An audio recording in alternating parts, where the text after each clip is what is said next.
Jasmine Reed had perfected the art of the graceful exit. She knew how to slip away from these Manhattan charity galas without causing offense. How to time her departure precisely between the main course and dessert, when guests were too distracted by wine and conversation to notice one person gathering her things. Tonight had followed the familiar pattern: polite conversation with donors, careful networking with potential gallery sponsors, and the calculated smile she wore like armor. Her black clutch was already in hand, her chair half pushed back. When the voice cut through the ambient noise of clinking glasses and murmured conversations, "Seriously, you're going to leave without trying dessert?" The voice belonged to someone sitting 2 tables away, a man she had noticed peripherally throughout the evening. Not because he was watching her, but because he seemed equally uninterested in the theatrical socializing happening around them. While others performed their rehearsed conversations and strategic introductions, he had spent most of dinner quietly observing, occasionally checking his phone with the subtle efficiency of someone managing something important. Jasmine paused mid-rise, turning slightly to find him now standing, moving toward her table with unhurried confidence. He was tall, probably in his mid-30s, with dark hair that looked professionally styled but was slightly mussed, as if he had run his fingers through it repeatedly throughout the evening. His suit was expensive, but worn comfortably, without the stiffness that usually accompanied formal wear. "Dessert is never the highlight," Jasmine replied, settling her clutch back on the table but remaining standing. "The best part of any dinner is always at the beginning. When expectations are still high." The introduction, he smiled at that, a genuine expression that reached his eyes and transformed his face from merely handsome to arresting. "Then you've been attending the wrong dinners. The real pleasure is in knowing when to wait for what matters." There was something deliberate in his approach, but not aggressive. He moved into her space with the confidence of someone used to crossing boundaries, but stopped at a respectful distance, leaving her the option to engage or dismiss. "And you are?" Jasmine asked, lifting her chin slightly, a gesture she used when assessing whether someone was worth her time. "Cameron Blake." He extended his hand. "And you're Jasmine Reed, the curator who just opened that contemporary installation in Soho, the one everyone's talking about." She accepted his handshake, noting the firm grip and the warmth of his palm. "You've done your homework." "I pay attention to things that interest me," he said simply. "And your work interests me considerably more than most of the conversations happening in this room." Jasmine studied him carefully, looking for the angle. Men like Cameron Blake always had an angle at events like these, but his expression remained open, curious rather than calculating. "Let me guess," she said, releasing his hand. "You're a collector looking for the next investment opportunity, or maybe a philanthropist hoping to attach your name to something culturally significant." Cameron laughed, a rich sound that seemed too unguarded for the formal setting. "Actually, I'm a venture capitalist who spends most of his time analyzing tech startups and market trends. Art is my escape from spreadsheets and profit margins." The conversation begins: a venture capitalist at a charity dinner, Jasmine mused. "Let me guess. You're here because your company expects you to network, show face, maintain appearances." "Guilty," he admitted. "Though I could say the same about you. Gallery curators need donors, and donors congregate at events like these." She appreciated his directness. Most people tried to pretend these dinners were about altruism rather than transactional relationship building. "Touché," Jasmine conceded. "So if we're both here fulfilling obligations, and we've both admitted that neither of us particularly enjoys it, why did you stop me from leaving?" Cameron gestured to her abandoned chair. "Because watching you work the room all evening, I got the impression you were as bored as I was. And misery loves company." Despite herself, Jasmine felt a smile tugging at her lips. "That's your pitch?" "Shared misery. It's honest," he said. "And honestly, I've spent the last 2 hours listening to people tell me about their vacation homes and investment portfolios. I'd much rather spend the next hour talking to someone who sees the world through a completely different lens." There was something refreshing about his approach. No elaborate flattery, no transparent manipulation. Just straightforward interest and a surprising lack of pretension for someone who probably had a net worth that would make her monthly gallery budget look like pocket change. Jasmine made a decision that surprised her. She sat back down. 1 hour, she said. But if you bore me, I'm leaving without explanation. The depth beneath the surface. Cameron took the seat across from her, and immediately the dynamic shifted. The formal charity dinner faded into background noise as their conversation found its rhythm. Tell me about the Soho installation, he began. I read about it, but I want to hear your version. What were you trying to say? Jasmine leaned forward slightly, the way she always did when discussing her work. It's an exploration of memory and perception. The artist creates spaces that feel familiar but slightly wrong, triggering a sense of recognition mixed with unease. It's about how we construct narratives about our past that may not match reality. That sounds uncomfortable, Cameron observed. Most people prefer art that makes them feel good. Art that makes you comfortable is decoration, Jasmine said firmly. Art that challenges you, that makes you question your assumptions, that's what changes perspectives. She watched his face as she spoke, expecting the glazed expression most people got when she talked passionately about conceptual art. Instead, Cameron seemed genuinely engaged, processing her words with visible concentration. So you curate disruption, he said, thoughtfully. You select pieces specifically designed to make people uncomfortable with their own certainties. Jasmine blinked, surprised by how accurately he had captured her curatorial philosophy. Yes, exactly that.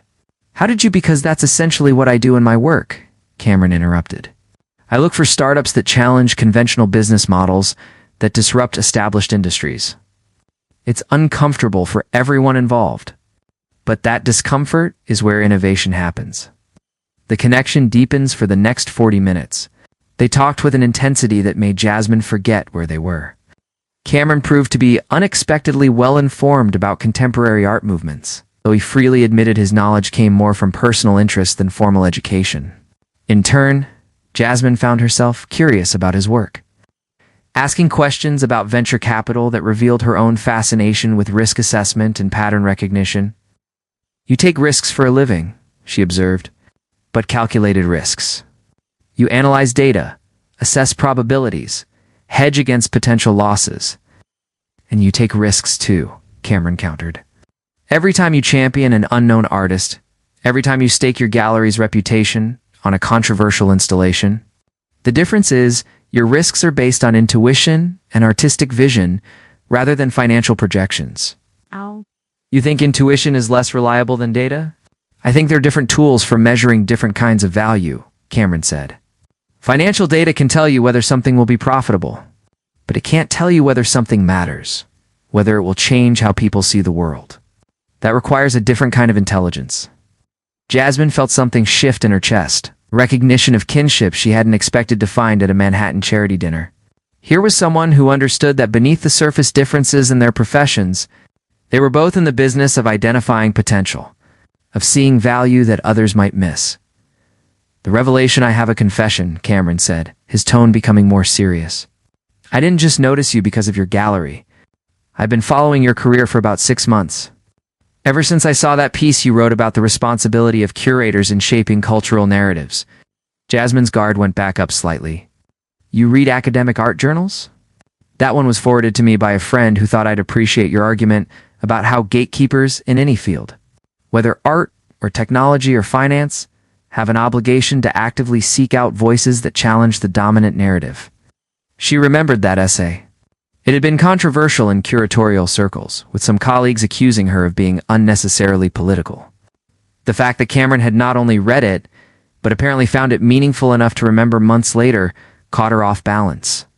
And what did you think? She asked carefully. I think you're right, he said simply. And I think you're brave for saying it in an industry that often rewards playing it safe. Just like I think your decision to leave this dinner early rather than continue networking was brave in its own way. You were choosing authenticity over obligation. Jasmine studied him in the candlelight, reassessing everything she had assumed about Cameron Blake in the past hour. You're not what I expected, she admitted. Neither are you, he replied with a slight smile. I expected someone more guarded, more cynical. But when you talk about your work, you light up like someone who still believes art can change the world. And that surprises you? It gives me hope, Cameron said quietly. That maybe cynicism isn't the only intelligent response to disappointing realities. The waiter appeared with dessert menus, breaking the intensity of the moment. Jasmine glanced at her watch and realized with shock that 90 minutes had passed since Cameron first approached her table. "I should go," she said. Though the words lacked conviction, or Cameron suggested, "You could stay for dessert after all, and then maybe we could continue this conversation somewhere else. There's a coffee shop 3 blocks from here that stays open late. No agenda, no expectations. Just 2 people who stumbled into an interesting conversation and aren't quite ready for it to end." Jasmine looked at him. Really looked at him, seeing past the expensive suit and the polished exterior to something more genuine underneath.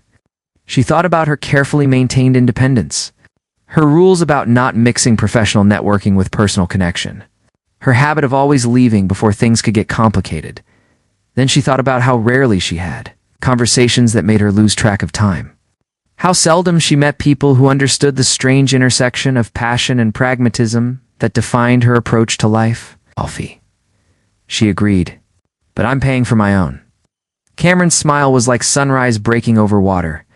"I wouldn't have it any other way." The coffee shop Cameron led her to was nothing like Jasmine expected. No trendy minimalist aesthetic or artisanal brewing equipment. Instead, it was a cramped space with mismatched furniture, walls covered in local band flyers, and the rich smell of dark roast that had been brewing since probably 6 that morning. A handful of night owls occupied corners with laptops and books, creating an atmosphere of comfortable solitude. "This is your late-night spot?" Jasmine asked, sliding into a booth with cracked vinyl seats. How nice. Cameron gestured to the surroundings with evident affection. "I know it doesn't match the image, but I discovered this place during my first year in New York. Back when I was working 18-hour days and living in a studio apartment the size of a closet, it became my refuge." A waitress who looked like she had seen everything life could throw at her approached with 2 menus. "The usual, Cam?" "Please, Rita, and whatever my friend wants." Jasmine noticed the easy familiarity between them.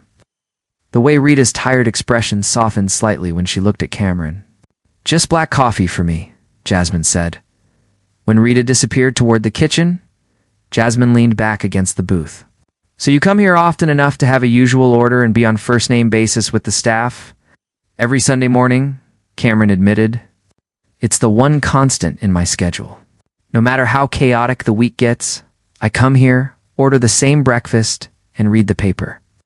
Rita thinks I'm crazy for choosing this place over the dozen trendy cafes that have opened in the neighborhood. "But you keep coming back." "Authenticity is rare," he said simply. "Once you find it, you hold on to it."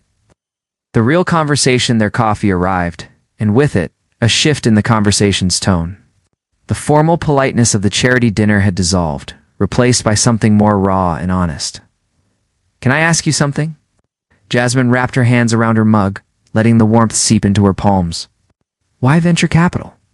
It seems like an odd choice for someone who quotes art theory and has strong opinions about cultural gatekeepers." Cameron was quiet for a moment, stirring his coffee with slow, deliberate movements. "Honestly, because I was good at math and everyone told me I should be practical. My family came to New York from Korea when I was 8. My parents worked themselves into exhaustion building a dry cleaning business. The idea that I might study philosophy or literature was incomprehensible to them. So I studied economics, got good at predicting market trends, and built a career that made them proud. But it's not what you would have chosen." "I don't know what I would have chosen," he said, meeting her eyes. "That's the thing about following the practical path. You never find out who you might have been if you had taken the risk." Jasmine felt a pang of recognition. "My parents wanted me to be a lawyer. Corporate law, specifically. Something stable and lucrative. When I told them I wanted to work in the art world, my mother actually cried. Not from joy. What changed their minds?" "Nothing changed their minds," Jasmine said with a bitter laugh. "They still introduce me to their friends as someone who works in business. They can't quite bring themselves to say, I run a gallery that shows work they consider frivolous or incomprehensible." Cameron reached across the table, not quite touching her hand, but close enough that she felt the intention. "For what it's worth, what you do matters. The installation you curated, the essay you wrote, the risks you take on unknown artists that shapes how people understand their world. That's not frivolous. It's a vulnerability. Why did you really ask me to stay? Jasmine asked suddenly. At the dinner, you could have introduced yourself at any point during the evening. Why wait until I was leaving? Cameron took a long drink of his coffee, clearly weighing his answer. Because I spent 2 hours watching you navigate that room with perfect professionalism, saying all the right things to all the right people. And then I saw you making your escape. And for just a moment, your mask slipped. You looked relieved, like you were finally allowing yourself to stop performing. And that made you want to talk to me? It made me recognize something in you that I feel every time I attend one of those events, he said quietly. This sense of being fundamentally out of place, of playing a role that doesn't quite fit. I thought maybe if I caught you in that moment of honesty, we might have a real conversation instead of another networking exchange. Jasmine felt her carefully maintained defenses beginning to crack. You take a lot of risks for someone who's supposed to be all about calculated decisions. Not usually, Cameron admitted. Usually I'm exactly as controlled and analytical as you probably assumed. But something about you made me want to be less careful. The air between them thickened with unspoken tension. Jasmine found herself leaning forward slightly, drawn by the unexpected vulnerability in his voice. Cameron, she started, then paused, unsure how to articulate what she was feeling. I don't do this. I don't meet men at charity dinners and end up having coffee with them at midnight. I have rules about keeping my professional life separate from anything personal. I know, he said. I can tell. You've been maintaining careful distance all evening, even as we've been talking. You sit angled slightly away. You keep your hands to yourself. You monitor every word for potential misinterpretation. The accuracy of his observation startled her. If you noticed all that, why are you still here? Because despite all those defensive gestures, you're still here too, Cameron said. Which tells me that maybe some part of you wants to break your own rules. At least for tonight, the shift treater returned to refill their coffee cups, and the brief interruption gave Jasmine time to collect her thoughts. When they were alone again, she made a decision. Well, you want to know something true? She said. I came to that dinner tonight with no intention of talking to anyone beyond the minimum required for professional courtesy. I had my exit plan before I even arrived. And then you spoke, and something shifted. What shifted? You saw me, Jasmine said simply. Not the curator, not the networking opportunity, not the role I was playing. You saw the person underneath who was tired of performing. Cameron's expression softened. That works both ways.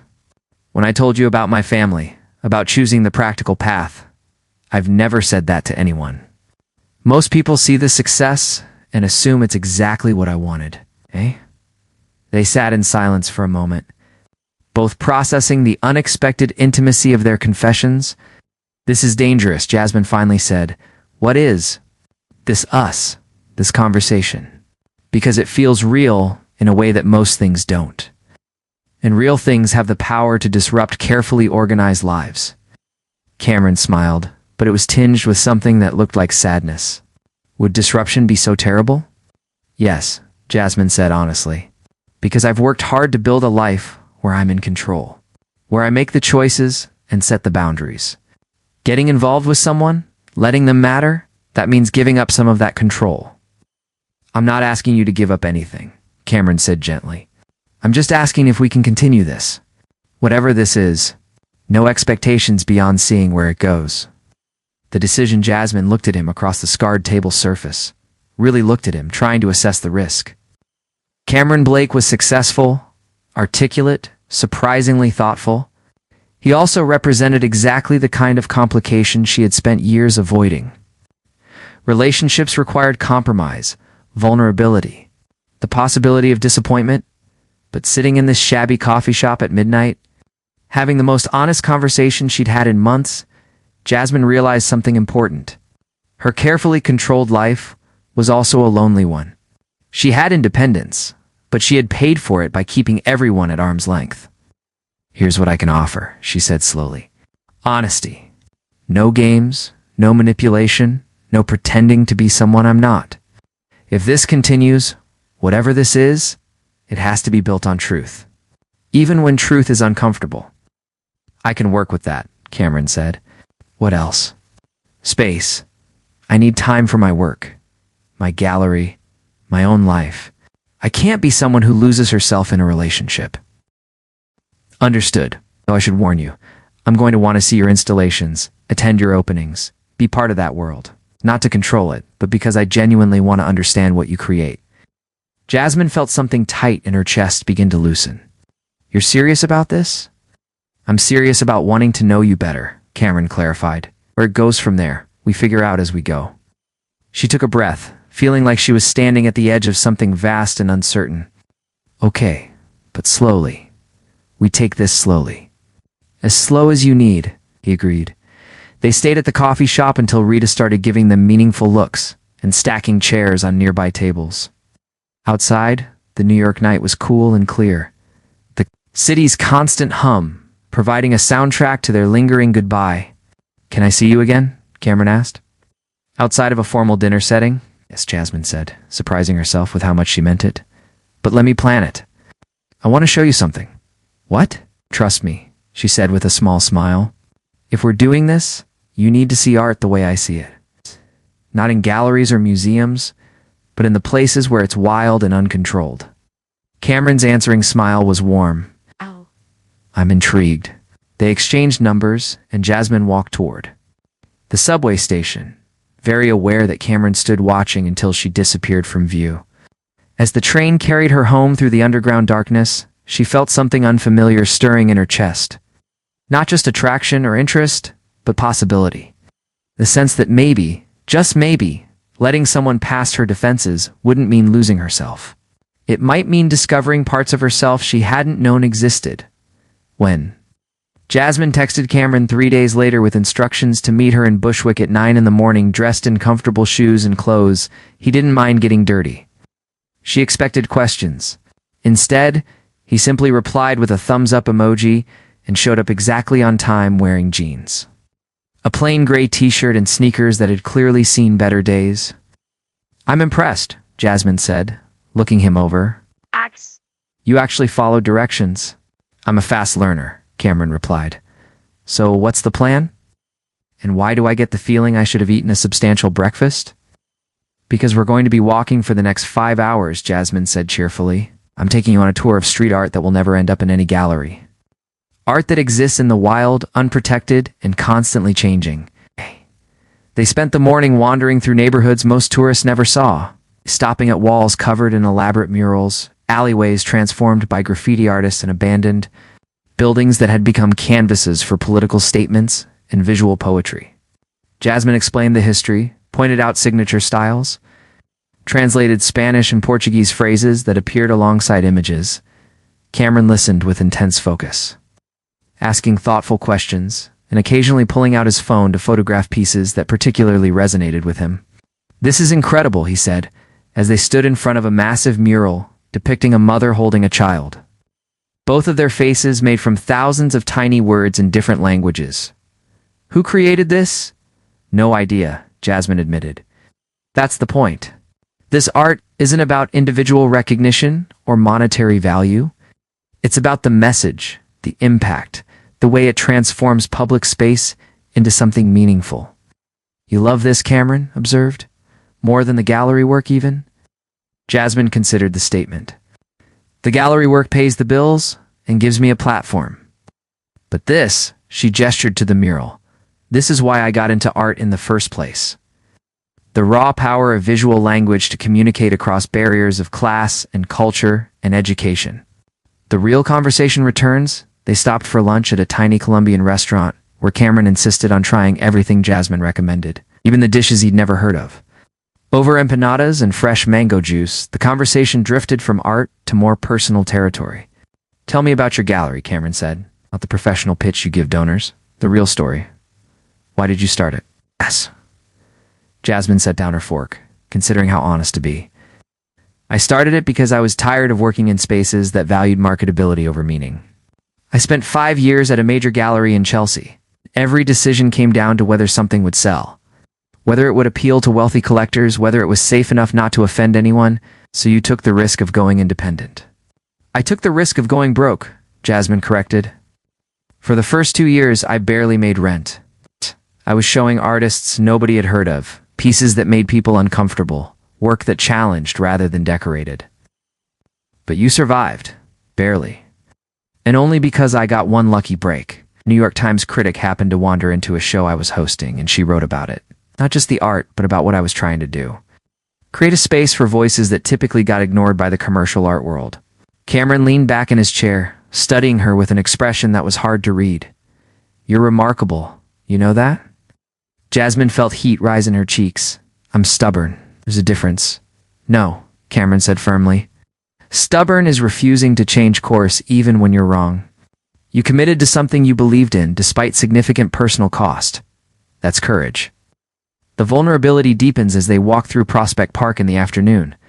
Finding a quiet spot under an old oak tree, the conversation took on a different quality. The physical activity and ours together had worn away the last remnants of formality. Can I ask you something personal? Jasmine said, sitting cross-legged on the grass. After I've spent 5 hours following you through Brooklyn, I think we've earned personal questions. Why are you single? She watched his face carefully.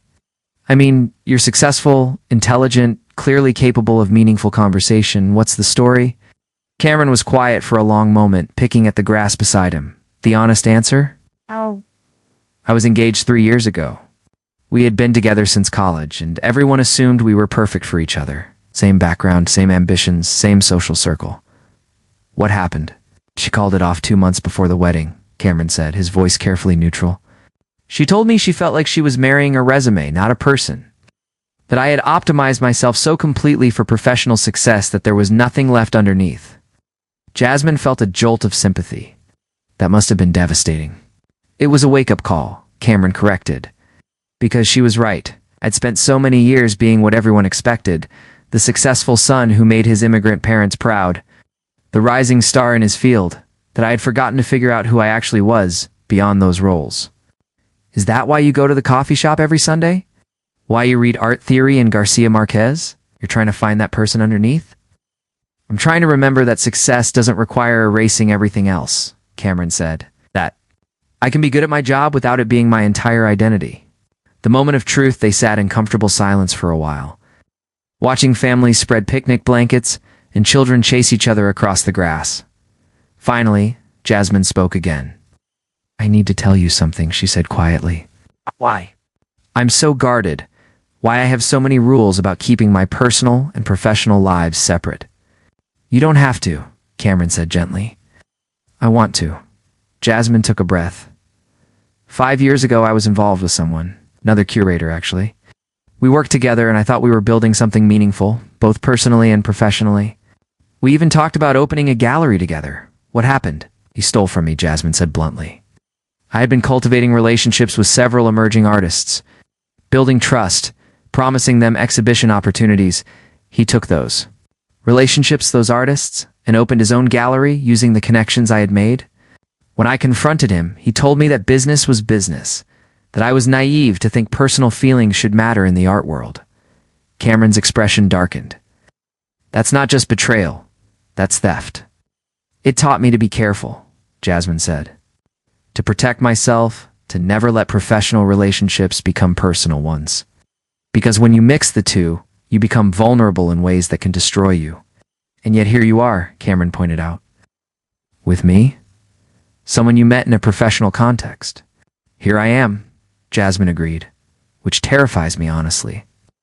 The choice Cameron shifted positions so he was facing her directly. Jasmine, I can't promise I won't hurt you. I can't promise this will work out perfectly. But I can promise I'll be honest, even when honesty is hard. I can promise I see the difference between a business opportunity and a human connection. And I can promise that whatever happens between us has nothing to do with your professional contacts or your gallery or any calculated networking strategy. How can you promise that? Jasmine asked, her voice almost a whisper. Because I don't need your professional connections, Cameron said simply. I'm already successful in my field. I don't need you to advance my career or increase my social status. I just want to know you. It's the real you, not the curator or the professional or the person you think you should be. Jasmine felt tears prick at her eyes, unexpected and unwelcome. This is moving fast. Then we slow down, Cameron said immediately. We take this at whatever pace feels right to you. No pressure, no expectations beyond honesty. She looked at him, really looked at him, searching for any sign of deception or hidden agenda. All she saw was openness, genuine care, and a vulnerability that matched her own. "I'm going to trust you," she said finally, not blindly, not completely, but enough to see where this goes, enough to risk being disappointed. Cameron's smile was like sun breaking through clouds. "That's all I'm asking." The new beginning, as they walked out of the park together, Jasmine felt something shifting in her chest. Not the loss of control she had feared, but an expansion of possibility. Maybe vulnerability wasn't weakness. Maybe letting someone see the real person beneath the professional mask was actually a form of strength. "So what now?" Cameron asked, as they reached the subway station. "Now we see what happens," Jasmine said.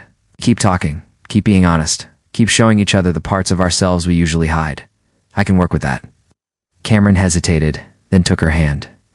The gesture was simple, but meaningful. A physical manifestation of the connection they had been building through words. Jasmine let her fingers intertwine with his, feeling the warmth and solidity of his grip. For once, she didn't analyze the gesture or worry about implications. She just let herself feel the moment, the connection, the possibility of something real. "Thank you," Cameron said softly. "For what?" "For taking a risk on me. For not leaving the dinner that night. For showing me your world today. For trusting me with your truth." Jasmine squeezed his hand gently. "Thank you for seeing me. Not the curator or the professional, but the person underneath who needed to be seen." They stood together on the street corner as the city moved around them. Two people who had found each other in the unlikeliest of places and chosen to take the risk of connection despite all the reasons to stay. Safe behind their walls. The future was uncertain.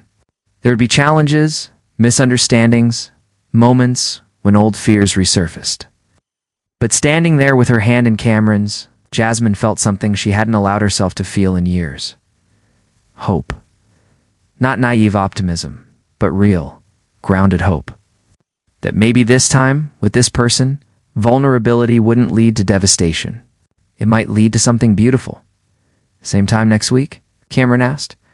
"Next week I show you the underground art scene," Jasmine promised. "Prepare to have your assumptions challenged." "I'm counting on it," he said. And as they parted ways, each heading to their respective trains, both carried with them the knowledge that something significant had begun. Not a fairy tale romance or a perfect love story, but something more real and potentially more lasting. A connection built on honesty, mutual respect, and the courage to be vulnerable with another person. The dinner invitation had been just a beginning. Everything that followed was up to them to create together. The end.